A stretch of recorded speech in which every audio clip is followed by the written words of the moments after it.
Let's learn what are emitters. If you click on the particle system, there is a plus sign here. If you do it, here will be option of emitters. So first thing is we have numbers. So this 1000 is the number that is falling down right now.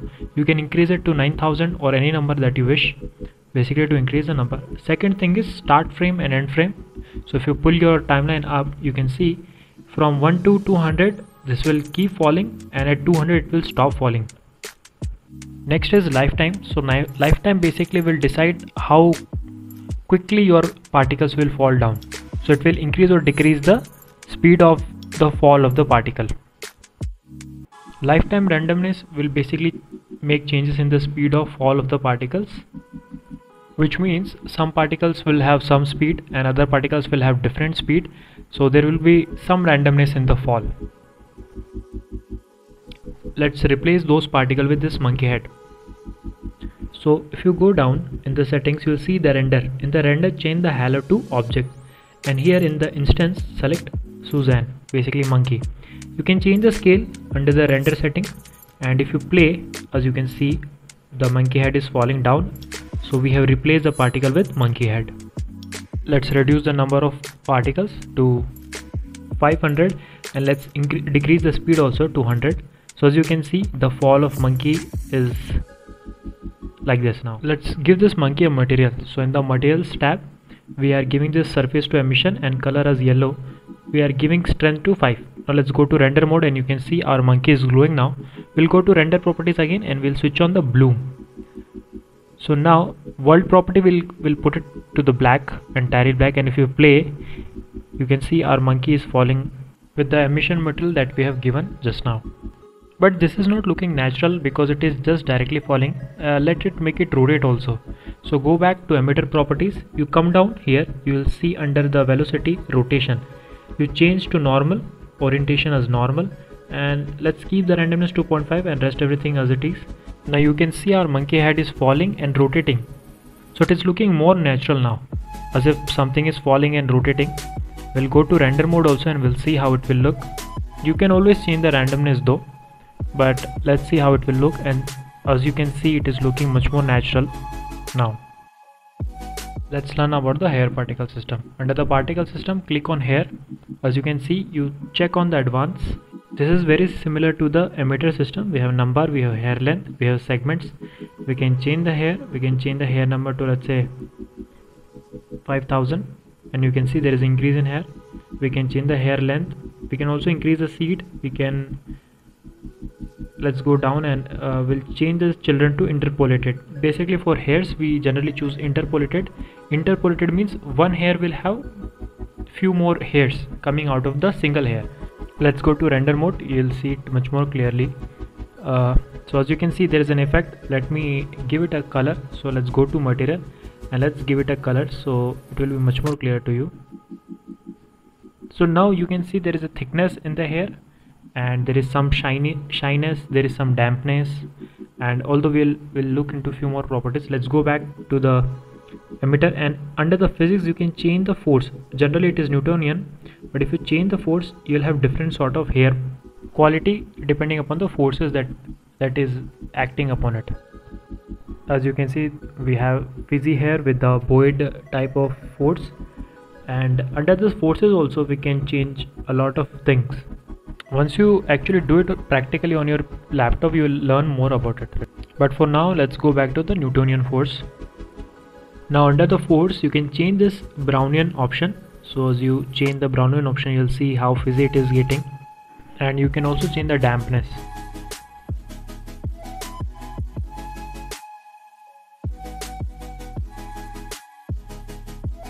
So from top left, we can go back to the particle edit. So in particle edit, we have option to comb the hair.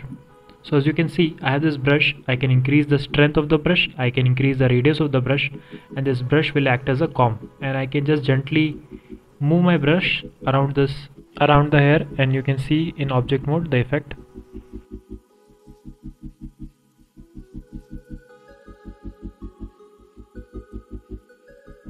Next option we have to smooth out. So if we go back to the particle edit, we can smooth out this hair. So like this is also a brush. If we gently move, you can see the hair are being smoothened out. Third one is to increase the hair particle. We can basically increase the hair. If we choose the third one, you can see there is increase in hair. And the fourth one is also basically increase in the length of the hair. So if I move my brush around the hair, it will basically increase the length of the hair. Fifth option is to puff the hair. So as you can see, if I just gently move my brush over the hair are becoming more puff. And the last option is to cut. Basically it will act as a scissor and it will cut. So if we go back to the edit mode, you can see the effect, whatever effect that we have gone through, all the 5-6 effect. You can just play around with these tools. Let's learn how to apply hair to a particular object. I'm giving subdivision surface level 2 to this monkey, and in the edit mode I'm selecting the top face of this monkey and just the head part of it, and I'm selecting just the head part of it, and I'm going to apply the modifier. Now in the edit mode, if I go, the top part is already selected. Now in the vertex group, as you can see in the green option, I'm going to assign this group and I'm going to select this group.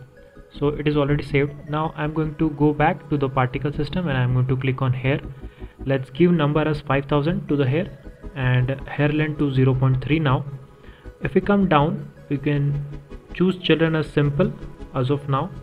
And if you see this vertex group, in the density you will choose the group that we have selected. This is the same vertex group that we saved for the head. So this is how you can actually limit the number of hair particle on the surface of any object.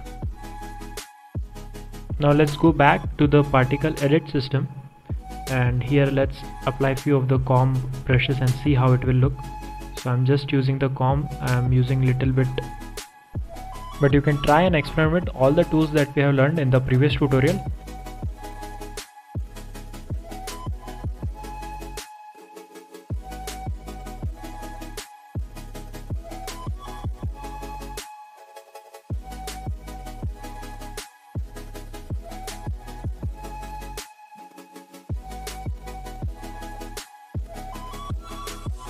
Subdivide the plane 50 times,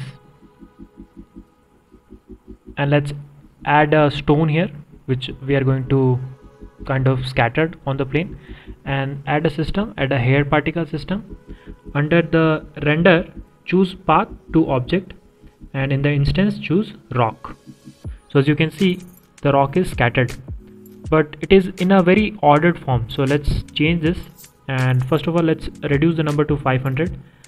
We'll check this advanced option, and if we come down, or let's go up, if you see, you can see the scale under the render option. We can change the scale from here also, and we can change the scale randomness. So some stone will become bigger and some will become smaller. So this is what it means. Now check the rotation, and under random phase set it to 2. So right now it's 1, let's change it to 2, and if you move the phase on top of this, you can see how the stones are rotating on their spot in a very random position. So if I increase the scale, you can see it much more clearly. So if I change this phase here, as you can see, the stones are rotating. Now you can play with the settings, you know the basic settings. We can change with the number, we can change with the scale, we can change with the randomness, and we can change with the rotation. For scattering more than one object, select the object and move them to the collection with right click, and give the collection some name. So let's say I'm giving this name 3. Now let's add a hair particle system. Under render, change path to collection and instances to 3, the name of the collection. Now as we did last time, we'll be repeating the process. We'll be changing the scale and we'll be rotating them in their axes, and we'll give random rotation. And basically this is the funda. We can actually use more than one object to scatter on the plane or any object. Under children, we can use single or interpolated. Basically it will add much more objects, or basically the same objects, it will duplicate it, but let's not do that right now. We'll follow the basic steps. We'll now try to rotate the object to give them the random rotation, and as you can see, our objects are rotated now. So basically my point was, we can use more than one object to scatter like this and give them random rotation.